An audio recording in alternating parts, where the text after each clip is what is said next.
అమరావతి కథల్లోని 20వ కథ పచ్చగడ్డి బగ్గుమంది. ఇప్పుడు మనం కథలోకి వెళితే, సంజెవేళ పీర్ల పంజా వెనకాల ఖాళీ స్థలంలో పచ్చగడ్డి మూటలు ఒక్కొక్కటే వస్తున్నాయి. ఆడవాళ్లు పొద్దున్ననగా పొలాలకు పోయి గట్ల మీద బీళ్ల పక్క పచ్చగడ్డి కోసుకొని అమ్మకానికి తీసుకొస్తున్నారు. వస్తూ వస్తూ దోవలో ఇళ్ల దగ్గర మూట దింపుకొని ఇంత మొహం కడుక్కొని ఇంత పొట్టు పెట్టుకొని ఆ ఖాళీ స్థలానికి చేరుకుంటున్నారు. వలయంగా పచ్చగడ్డి కుప్పలు, ఆ కుప్పల వెనకాల రంగురంగుల చీరలు కట్టుకొని రండి రండి అని పిలిచే కొమ్మలు. కొందరు పచ్చగడ్డి కొనుక్కోవటానికి వస్తారు, కొందరు ఆ పిలుపులు అందుకోవటానికి వస్తారు. ఓ అయ్యా, ఇటు ఈ గడ్డి చూడయ్యా, లేత గడ్డయ్యా, గొడ్లకింక తౌడయ్యక్కర్లా, ఇలా కేకలు. లక్ష్మి ఆలస్యంగా వచ్చింది. గడ్డి కుప్పపోసి నుంచుందంతే. అందరిలా కేకలెయ్యదు. ఏదో ధరకి ఎవరో ఒకళ్ళు కొంటే మూటెత్తుకెళ్ళి వాళ్ల దొడ్లో వేస్తుంది. లక్ష్మి రాకపోతే ఆ చోటుకి కళలేదు. చిలకాకు పచ్చ చీర కట్టుకొని నుదుట పెద్ద కుంకుమ బొట్టుతో వస్తూనే నవ్వుతూ అందర్నీ పలకరిస్తుంది. ఓ లప్పా, బుల్లిగాడు బడికెళ్తున్నాడంటే, ఓ నూకాల్ పిన్ని, అయ్యకి సులువుగా ఉందా, ఓ లబ్బో, సీతాలప్పుడే పవిటలేస్తందే, ఇలా అందరిలో కలిసిపోయేది. వయసులో ఉన్న లక్ష్మి మిలమిల్లాడే కళ్ళతో గలగలా నవ్వుతూ అందర్నీ పలకరిస్తుంటే మొగాళ్ల కళ్ళన్నీ లక్ష్మి మీదే. కానీ లక్ష్మితో సరసం ఆడాలంటే భయం. ఒకసారి పోలాయి లక్ష్మి దగ్గరకొచ్చి, గడ్డి బావుందే అన్నాడు. తీసుకో బాబు అంది లక్ష్మి. ఎంత ధర? మామూలే కదా బాబు, ఓ రూపాయి ఇప్పించండి. రూపాయేనంటే నీ ధర, 5 రూపాయలు ఇస్తా, తీసుకో. బాబు, గడ్డి గొడ్లకా మీకా అంది లక్ష్మి. ఆ మాటతో పోలాయి బిల్లబీటుగా పడిపోయి మొహం మార్చుకుని వెళ్ళిపోయాడు. అప్పట్నుంచి లక్ష్మితో ఎవరు ఎకసెక్కాలాడరు. అప్పుడే కొన్ని మూటలు బేరం కుదిరి వెళ్ళిపోతున్నాయి. లక్ష్మి మూటకు బేరం రాలేదు.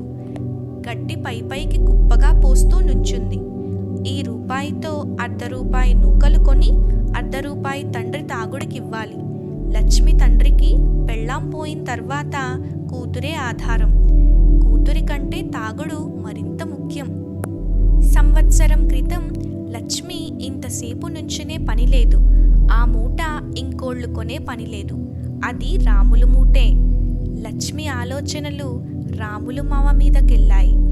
అప్పట్లో రాములు మామ పున్నయ్య గారింట్లో పాలేరుగా ఉండేవాడు. తను గడ్డి కోసుకోటానికి పొలాలకెళ్తే అతగాడు గొడ్లని తోలుకుని పొలాల వైపుకొచ్చేవాడు. గొడ్లని బీట్లో వదిలేసి తన్ని వెతుక్కుంటూ వచ్చి తనతో పాటు గడ్డి కోసిపెట్టేవాడు. పొద్దు నడినెత్తికొచ్చాక తను తెచ్చుకున్న బువ్వ మూటని లక్ష్మికి పంచేవాడు. కుంటలో ఇద్దరూ నీళ్లు తాగి మర్రి చెట్టు కింద ఊసులాడుకునేవాళ్లు. సాయంత్రం లక్ష్మి గడ్డి మూట కట్టి తలకెత్తమంటే తమాషా చేసేవాడు. బరువు బరువని సగం ఎత్తి మూట వదిలేసేవాడు. లక్ష్మి ఒక్కటే నవ్వు. అలా 5-6 సార్లు వదిలేసి మూట లక్ష్మి తలకెత్తి దగ్గరగా జరిగేవాడు. ఒంటికి ఒళ్ళంటుకునే వేళ లక్ష్మి మూతి బిగించి, పో మావా అని గడ్డి మూటతోనే అవతలకి తోసేది. రాములు నవ్వుకుంటూ లక్ష్మి జడలాగేవాడు. రోజు ఇదే వరస. డొంకలో నడుస్తూ కబుర్లాడుకుంటూ ఊళ్ళోకొచ్చేవారు. లక్ష్మి సరాసరి పీర్ల పంజా దగ్గరకొస్తే రాములు కొట్టంలో గొడ్లని కట్టేసి గడ్డి మూటల దగ్గరకొచ్చేవాడు. యజమాని చేత ఓ పావలా ఎక్కువిప్పించి లక్ష్మి మూటనే కొనేవాడు. మావా, ఇందులో సగం గడ్డి నువ్వు కోసిందే కదా, నీ కట్టం నాకిస్తున్నావా అని లక్ష్మి అంటే, నా బతుకే నీకు దారబోస్తున్నాను కదే అనేవాడు రాములు. రాములు తన బతుకు లక్ష్మికి దారపోయలేదు. పెద్దల్ని కాదనలేక కట్నం డబ్బు అని భ్రమిసి సీతాలు మెళ్ళో తాళి కట్టాడు. ఆనాటి నుంచి ఈనాటి దాకా రాములు లక్ష్మి ముఖం చూడలేదు. పాలేరుతనం మానేసి గేదెను కొనుక్కొని పాలమ్ముకుంటున్నాడు. లక్ష్మి నాకింతే ప్రాప్తం అనుకుంది. మనసు కుదుర్చుకుని నవ్వుతూ బతుకుతోంది. లక్ష్మి తండ్రి కూతురికి సంబంధాలు వెతక్కపోగా లంచం తిని 60 ఏళ్ల ముసలోడికి 3వ పెళ్ళాంగా మనువు కుదిర్చాడు. రేపో మాపో లగ్గానికి బయలుదేరిపోవాలి. లక్ష్మి కళ్ళల్లో నీళ్లు తిరిగాయి. ఏం లక్ష్మి, మూట అమ్మలేదా అని అడిగాడు వెంకాయ్. లేదయ్యా అంది. నాకేసే రూపాయి పావలా ఇస్తాను అన్నాడు. మూటెత్తుకొని లక్ష్మి నడుస్తుంటే వెంకాయి తనింటికి కాక రాములింటికి దోవ తీశాడు. లక్ష్మే రాములు గుమ్మం ముందు ఆగి, నీ కాని వస్తువు నువ్వెందుకు కొనుక్కున్నావయ్యా అంది. వెంకాయకి తెలిసిందో లేదో తెలియదు.